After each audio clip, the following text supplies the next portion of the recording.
everyone? Before we'll start, who wants to lead a prayer? Okay, Pia, please lead a prayer. Amen.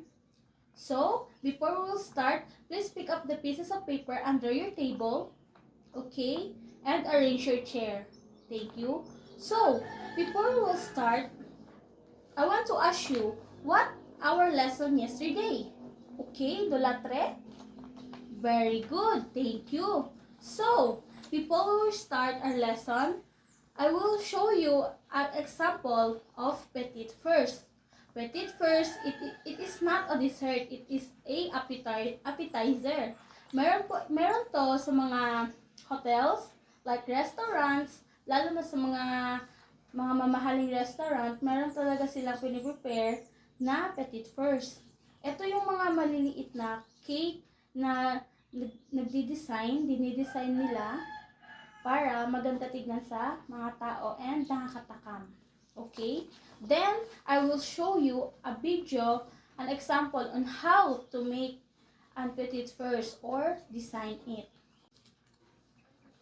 So, before we start, I have a prepared game entitled Show Me Your Best or Creativity. Each one will think creatively of a pastry or bakery, dessert, or product which is small and cute. Then I will give a piece of cupcake to rely. Once I said stop, the last person holding that cupcake will portray or share her best idea. Okay? Are you ready, class? Okay.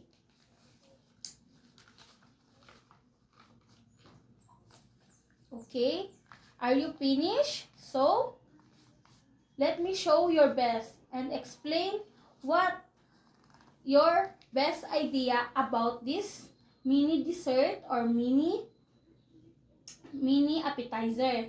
So, give me your best, describe why you create this idea or this design. Okay, thank you. Okay, class, did you enjoy? Very good. What do you think be our next topic for this morning? Okay, Tiblani? Thank you. Very good. Yes, you have an idea. Our topic today is all about tips on how to display petit first. Okay?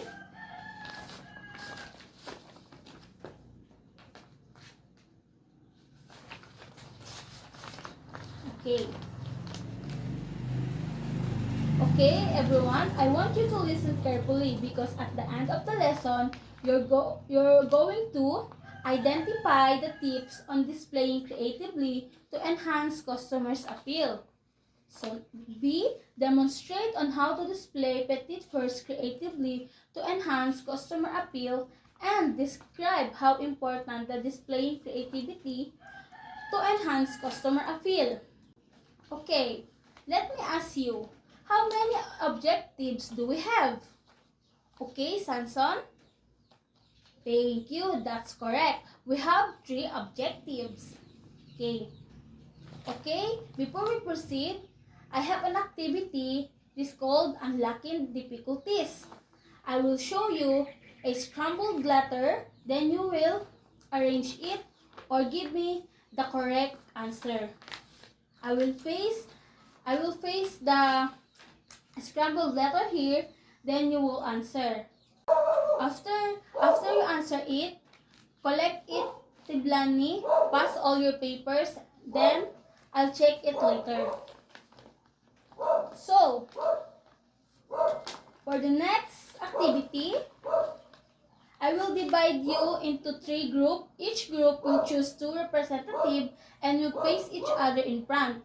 Using 1 minute in a 1 whole sheet of paper, they will list down different tips in how displaying petit first, as many as they can. They will give another minute to share in the class what design they want to present or display out of these tips. Okay? So, I will ask you a question. What did you do during the activity? Okay, Manalo? Okay, thank you.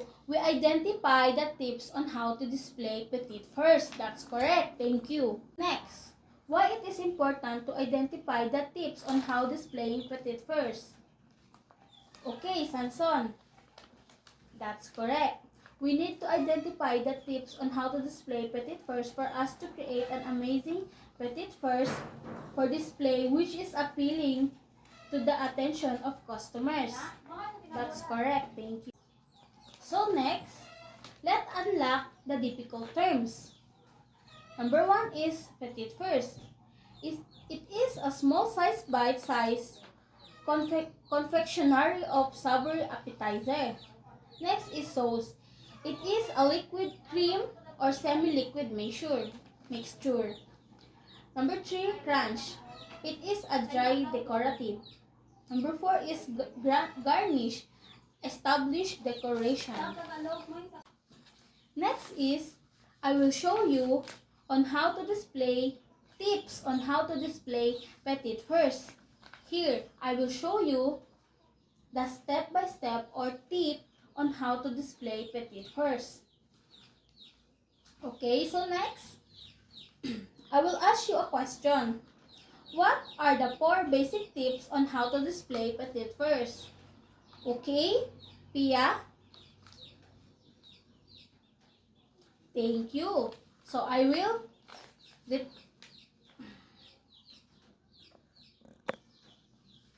So, the 4 basic tips on how to display petite first.